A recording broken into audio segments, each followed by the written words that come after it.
Hey everyone, welcome back to the Home Speak English podcast, your cozy corner to learn easy English through real, everyday conversations. I'm Olivia. And I'm Tom. We're so glad you're here with us today.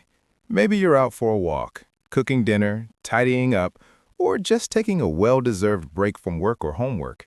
And if you're secretly listening at the back of a classroom, shh, we won't tell anyone. Seriously though, thank you for hitting play and spending this time with us. It really means a lot. Okay, before we dive in, Tom, how was your morning? Calm or a bit chaotic? Surprisingly calm for once. And you, Olivia? A little chaotic, actually. This morning, I walked past the high school and saw all these students with that classic exam face. You know, wide eyes, shaky coffee cup, whispering in panic.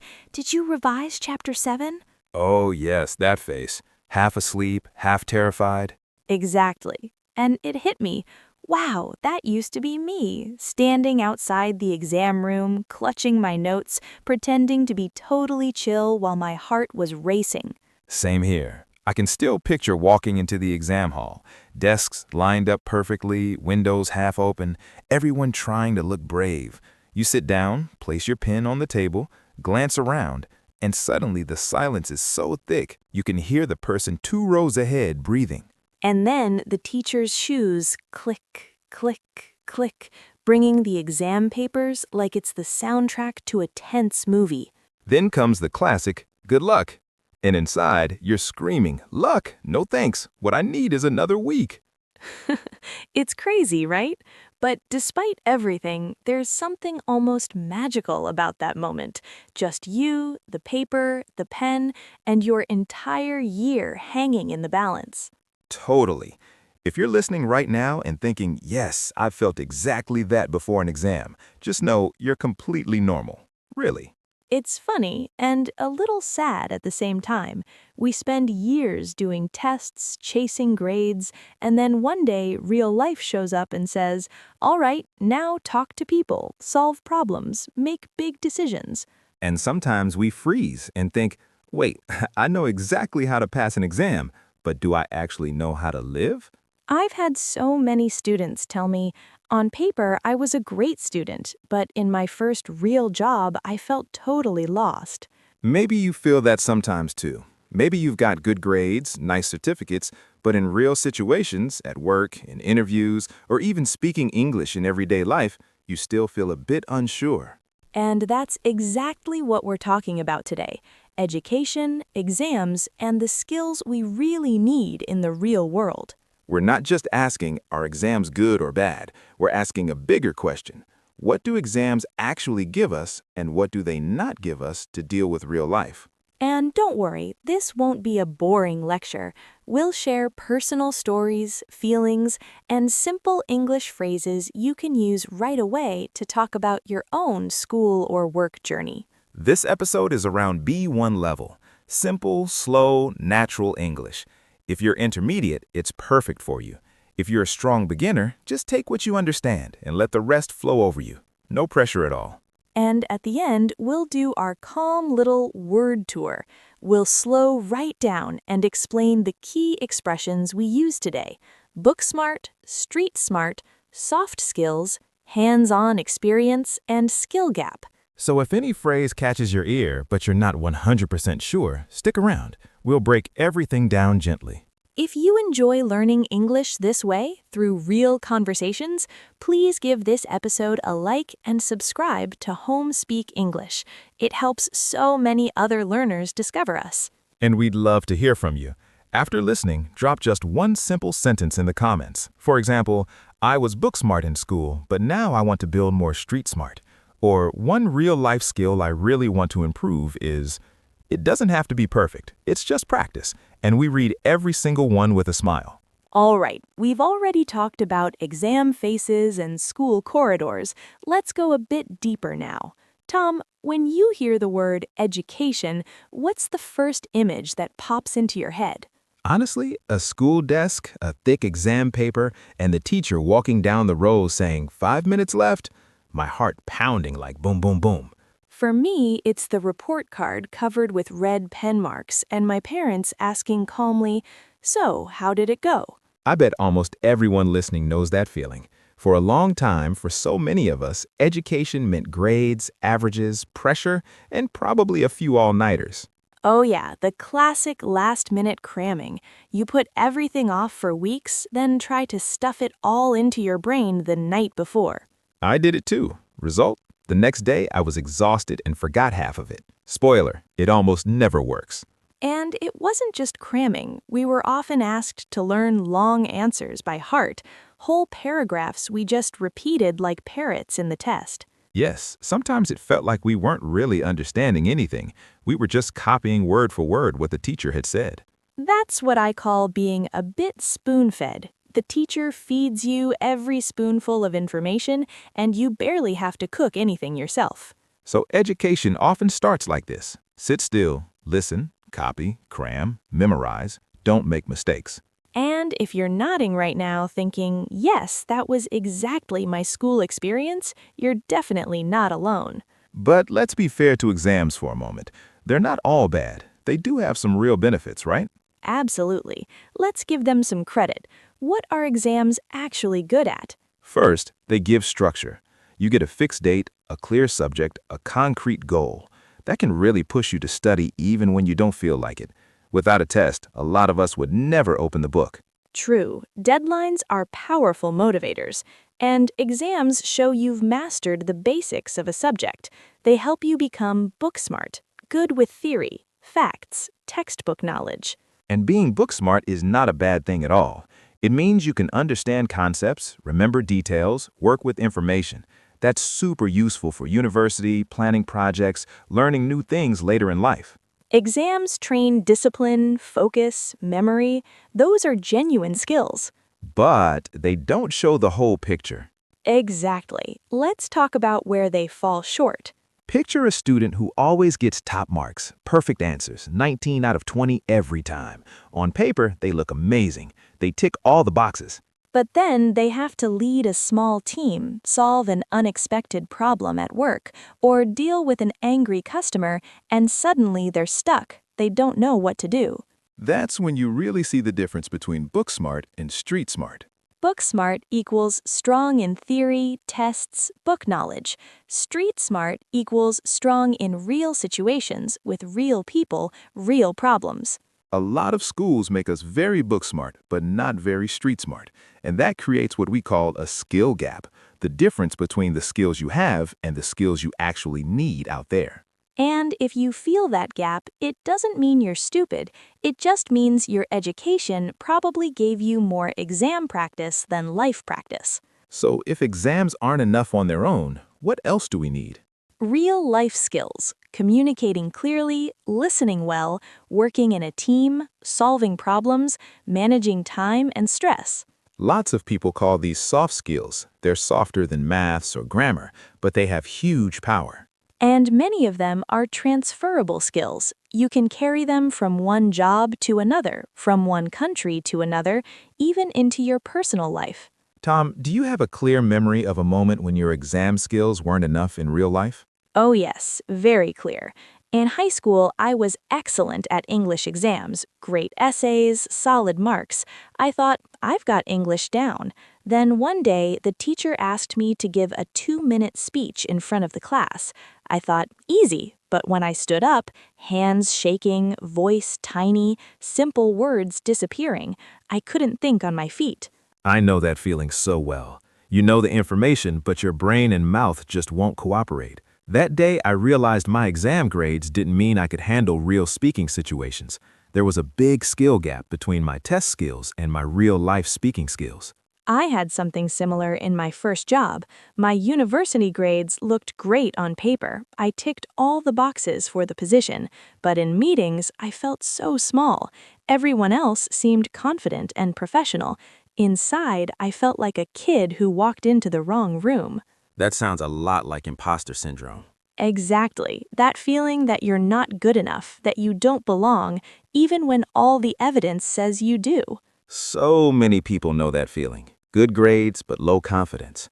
And in those moments, life teaches us the hard way. It's not fun at the time, but the lesson sticks. The good news is, those tough moments are exactly what push us to build real-life skills. And one of the best ways is through hands-on experience, learning by actually doing it, not just reading or watching. For me, working in a small cafe was that experience. At first, I was terrified taking orders. I forgot things, spoke too fast, but little by little, with real practice, I got calmer, clearer, kinder with customers.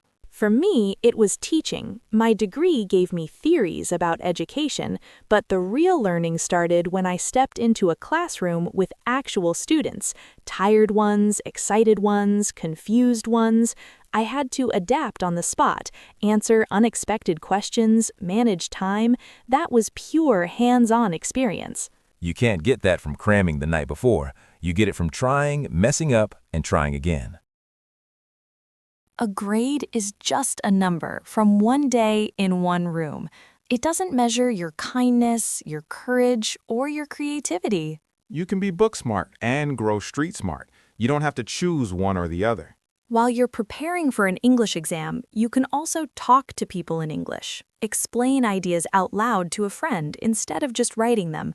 Join a group project. Do a bit of volunteering. All those small things slowly close the skill gap. And if imposter syndrome hits you sometimes, remember, it's super common. You're not the only one in the room wondering, am I really good enough? The goal isn't to be perfect. It's to keep growing step by step through exams and through life. Maybe a better way to think about education is this. Your exams are one chapter of your story, and your real-life moments are another chapter. Both matter. Before we move to the word tour, take just 10 seconds to think about your own story. 2 questions. Which exam in your life felt really important at the time? Which real-life situation taught you more than that exam ever did? Maybe a stressful job interview, a presentation that went wrong, a tough conversation, or a big mistake you had to fix.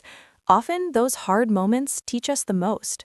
And all of that is part of your education, not just the marks on paper. Okay, we've shared quite a bit today. Now let's slow everything down for the word tour. Word tour time. Slow, clear, simple. You can continue here with the word tour section in dialogue form between Olivia and Tom, explaining each expression one by one, just like in the earlier versions. This is Tom. And this is Olivia. All right, everyone, word tour time. We're going to slow way down, keep it super clear, and explain the most useful phrases we used today. Tom, you want to kick us off? Sure thing. Let's start with one we mentioned a lot. Book smart. Olivia. Book smart describes someone who is really good with theory, textbooks, facts, and exams. They remember information well and usually get great marks. Tom. For example, my cousin is super book smart. She always tops her class in maths and science. Olivia. Or, he's very book smart, but he gets nervous when he has to speak in meetings. Tom.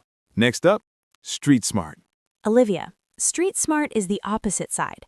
It means being good in real-life situations, handling people, problems, surprises, even when there's no book or rule to follow.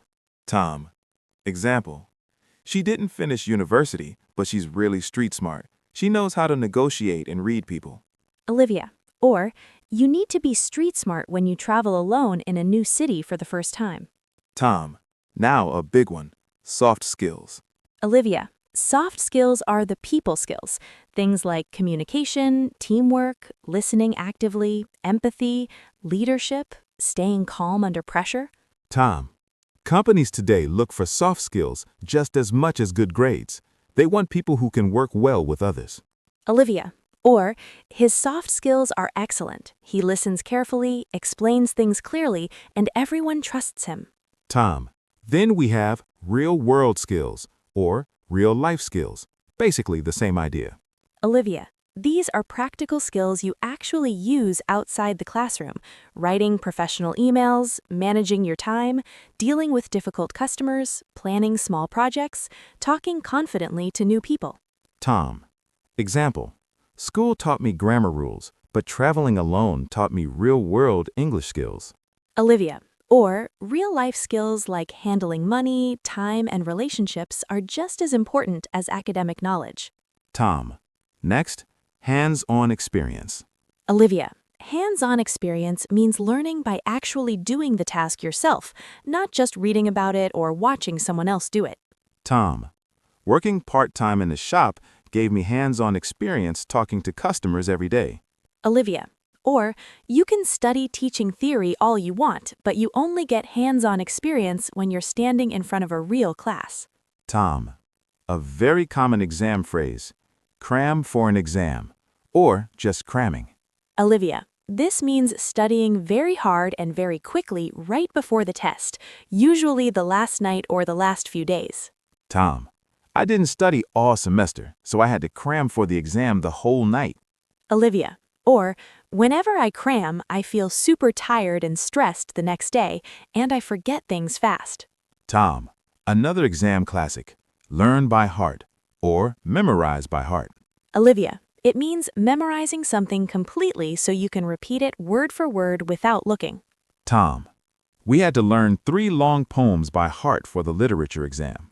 Olivia, or I learned my perfect answer by heart, but in the interview they asked something completely different. Tom.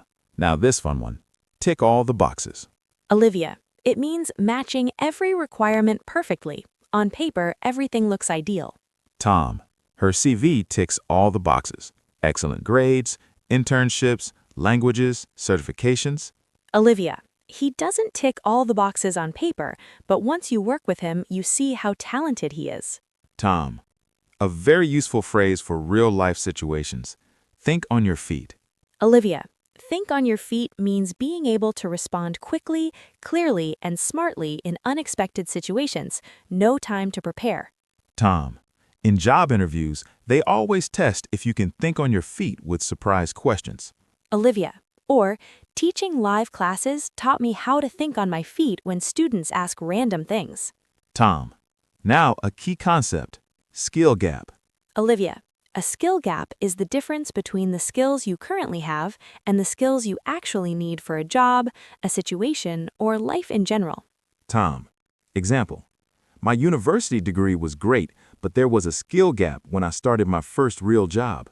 Olivia, or if you feel a skill gap in speaking English, the best way to close it is regular conversation practice.